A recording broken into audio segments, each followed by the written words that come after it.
તો good morning guys, ફરીથી નવા બ્લોગમાં તમારું સ્વાગત છે. તો ગાઈસ, આજે આપણા બ્લોગિંગનો 11મો દિવસ છે. જો કે આપણે કાલે 10 દિવસ બ્લોગિંગના પૂરા થયા. જે ચેલેન્જ લીધું હતું 10 દિવસ કન્ટિન્યુ બ્લોગ કરવાનું, એ 10 દિવસ પૂરા થયા. હવે આજથી આપણું નવું ચેલેન્જ સ્ટાર્ટ થાય છે કે કમ્પ્લીટ 30 દિવસ સુધી 30 બ્લોગ કન્ટિન્યુ કરવાના. તો આજે આપણા બ્લોગનો 11મો દિવસ છે. તો ગાઈસ, આપણે જે ડેલી રૂટિન સવારે ઓફિસ જવાનું, ઓફિસ જઈએ છીએ. અને કાલે શું થયું, કાલે થોડી તબિયત ખરાબ થઈ ગઈ હતી અને પ્લસ કે મેનેજર સર મારા જોડે આવ્યા હતા, તો મારા કાલનો બ્લોગ કન્ટિન્યુ ના કરી શક્યો. આજે આપણો કન્ટિન્યુ કરવાના છે બ્લોગિંગ, બરાબર?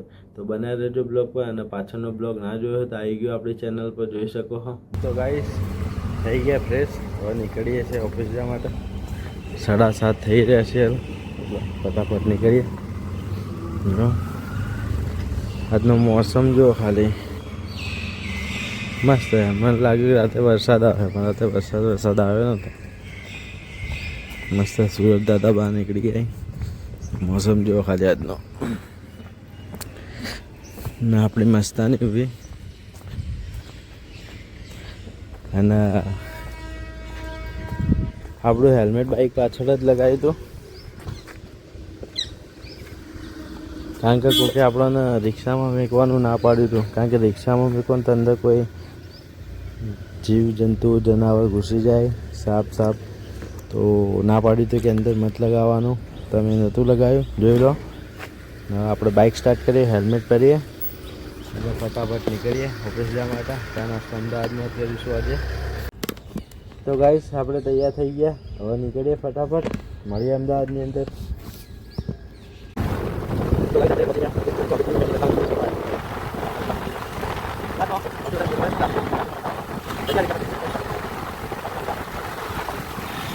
તો ગાઈસ, ઓફિસના બહાર પહોંચી ગયા છીએ. હવે વિચારીએ અંદર જવાનું, કારણ કે 9:30નો ટાઈમ હા.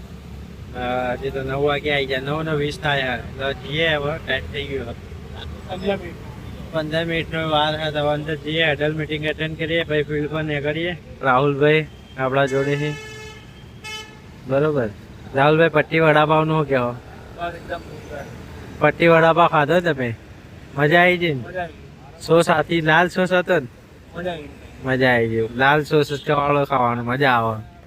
તો બનાવ્યો એ હવે અડલ મીટિંગ અટેન્ડ કરવા.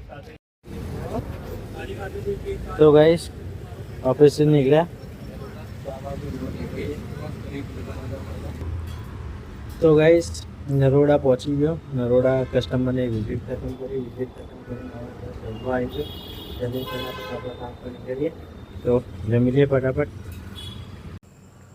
તો ગાઈસ, તમને એમ લાગતું હશે બપોરનું જમવાનું જમવા પછી ડાયરેક્ટ રાતનું હશે, એટલે કે એમાં થયું છું. જમવાનું જમ્યા પછી હું જતો હતો, એક મારું પર્સનલ કામ હતું. એ કામ અંદર બ્લોગમાં બતાવવા એવું નહોતું નહીં. જસ્ટ હું 8 વાગે જેવું ફ્રી પડ્યો. 8 વાગે ફ્રી પડ્યો, એના પછી આવી ગયો ગાંધીનગર. ગાંધીનગર આવીને ખાધો ને એમાં બી પાછું મોબાઈલનો ચાર્જ નહોતું, તો જસ્ટ આવ્યો, ચાર્જ કર્યું અને બ્લોગ કન્ટિન્યુ કર્યું. તો મારું કામ હતું એ ખતમ કર્યું અને જસ્ટ આવી ગયો રેલવે સ્ટેશન. અને જોઈ શકો છો રેલવે સ્ટેશનનો વ્યૂ નાઇટમાં. બધા હવે છૂટવાના 11 વાગ્યા એટલે. તો મારું કામ પટાઈને આવી ગયો. તો આજનો બ્લોગ આપણો ભાઈ એન્ડ કરીએ છીએ અને મળીએ સવારે નવા બ્લોગની અંદર. તો બનાવી રહેજો.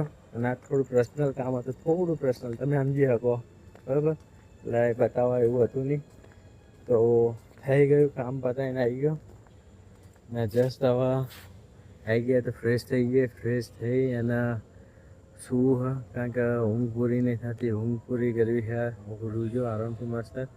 મળીએ સવારે નવા બ્લોગની અંદર. હાલના માટે બસ આટલું. Bye, take care, good night.